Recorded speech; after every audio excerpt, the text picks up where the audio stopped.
মহাকুম্ভ মেলালৈ আহিও আশা পূৰণ নহল ষ্টিভ জবছৰ পত্নী লৰেন পাৱেলৰ।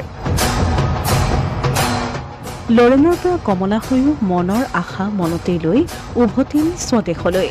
স্পৰ্শ কৰিবলৈ দিয়া নহল শিৱলিংগ, কৰিব নোৱাৰিলে স্নান। মনত অযুত আশা আৰু হেঁপাহ লৈ প্ৰয়াগৰাজৰ ১৪৪ বছৰৰ পাছত অনুষ্ঠিত হোৱা মহাকুম্ভ মেলালৈ আহিছিল এপলৰ সহ প্ৰতিষ্ঠাপক ষ্টিভ জবছৰ পত্নী লৰেন পাৱেল। গেৰুৱা বসন পৰিধান কৰি মহাকুম্ভ মেলাত হিন্দু ধৰ্মীয় ৰীতি নীতি পালন কৰিলে লৰেনে। ১৪৪ বছৰৰ পাছত প্ৰয়াগৰাজত আয়োজিত মহাকুম্ভ মেলাত স্নান কৰাৰ বাবে লৰেনৰ ওচৰত হিন্দু ধৰ্মৰ এক পৰম্পৰা প্ৰাচীৰ হৈ থিয় দিছিল। নিয়ম অনুসৰি কেৱল হিন্দু লোকেহে স্নান কৰিব পাৰে মহাকুম্ভ মেলাত। হিন্দু সংস্কৃতি পৰম্পৰাৰ প্ৰতি গভীৰ আশ্বাস ৰখা লৰেনে সেয়েহে নিজৰ নামেই সলনি কৰি পেলালে।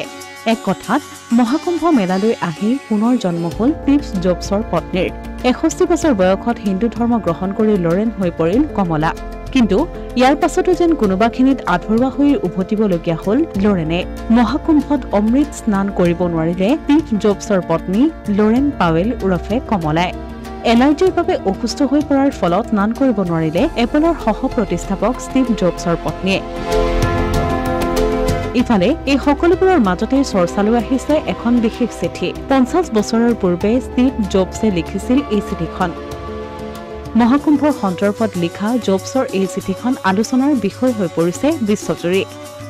স্বামীৰ ইচ্ছা পূৰণৰ বাবে ষ্টিভ জবছৰ পত্নী লৰেন পাৱেলে মহাকুম্ভ মেলাত অংশগ্ৰহণ কৰিছে বুলিও চলিছে চৰ্চা।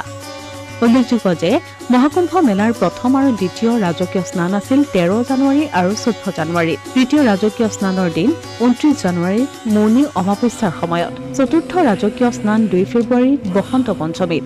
পঞ্চম ৰাজকীয় স্নান ১২ ফেব্ৰুৱাৰীত মাঘ পূৰ্ণিমাৰ দিনা আৰু অন্তিম ৰাজকীয় স্নান হ'ব ২৫ ফেব্ৰুৱাৰীত মহাশিৱৰাত্ৰিৰ দিনা। Asomiya Pratidin digital desk. देवताओं की ये लीला महाकुंभ